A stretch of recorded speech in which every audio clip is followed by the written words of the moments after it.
झारखंड में हेमंत सोरेन सरकार को बने लगभग एक साल से भी ज्यादा का समय हो गया है, लेकिन इस एक साल में अगर हम देखें तो प्रदेश में लगातार न सिर्फ अपराध बढ़ रहा है बल्कि काफी संख्या में रेप की वारदातें भी बढ़ती जा रही हैं। ऐसे में हमारे संवाददाता सौरभ तिवारी ने प्रदेश अध्यक्ष दीपक प्रकाश से खास बातचीत की है। क्या कुछ उनका कहना है, आइए सुने। झारखंड में सरकार बने हेमंत सोरेन को एक साल से ऊपर हो गया है। हम बात करते हैं झारखंड बीजेपी के प्रदेश अध्यक्ष दीपक प्रकाश जी से।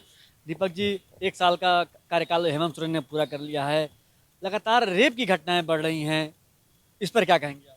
देखिए, एक साल हेमंत जी की सरकार, जनता बेहाल है। महिलाओं का जो प्रसंग आपने कहा है, एक साल में 1600 से ज़्यादा महिलाओं के साथ बलात्कार की घटनाएं, हत्या की उनके साथ, और हम कह सकते हैं कि इस प्रकार के दुष्कर्म की घटना घटने के बाद भी राज्य की सरकार मौनी बाबा की तरह बैठी हुई है। और जो इन विषयों को लेकर के सरकार का ध्यान आकृष्ट कराने के लिए लोकतांत्रिक प्रक्रिया से आंदोलन कर रहे हैं, उस पर लगातार एफआईआर और उनको परेशानी में डालने के काम राज्य की सरकार कर रही है। आदिवासी महिलाओं के साथ भी लगातार रेप की घटनाएं हो रही हैं, इस पर आप क्या कहेंगे? आदिवासी मुख्यमंत्री भी हैं।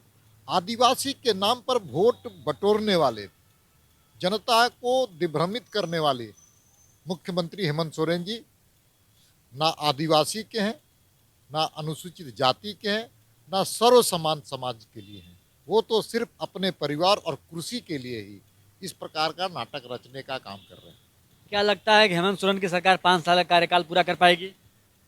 जितना दिन लंबे समय तक कुर्सी में बैठेंगे, उतना ज़्यादा भारतीय जनता पार्टी की नींव मजबूत होगी। और साथ ही साथ हम कह सकते हैं तिवारी जी कि झारखंड मुक्ति मोर्चा का अस्तित्व समाप्त होगा।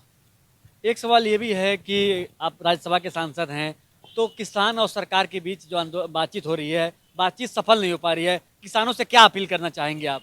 देखिए, मोदी जी की सरकार ने किसानों के हित के लिए, उनके आर्थिक उत्थान के लिए, सामाजिक उत्थान के लिए, उनके आय में दुगनी वृद्धि हो, उनके आय अधिक से अधिक बढ़े, इसके लिए केंद्र की सरकार ने, मोदी जी की सरकार ने कानून लाया है। उसमें मंडी के अलावा अपने उत्पादन को, अपनी फसल को बेचने का भी प्रावधान है। साथ साथ हम कह सकते हैं कि एमएसपी का भी उसमें पहले से जैसा चलता था वो प्रावधान है। और कॉन्ट्रैक्ट फार्मिंग में किसानों के हित को ध्यान में रख करके कानून बनाया गया है। और उनके, हम कह सकते हैं, इस प्रकार के लाभ किसानों के हित में लगातार मोदी जी का संकल्प था, उसको पूरा करने का काम मोदी जी। तो ये थे हमारे साथ झारखंड बीजेपी के प्रदेश अध्यक्ष, राज्यसभा के सांसद दीपक प्रकाश जी, जिन्होंने झारखंड के हेमंत सोरेन सरकार पर तीखा हमला किया है। सौरभ तिवारी, सुदर्शन न्यूज, दिल्ली।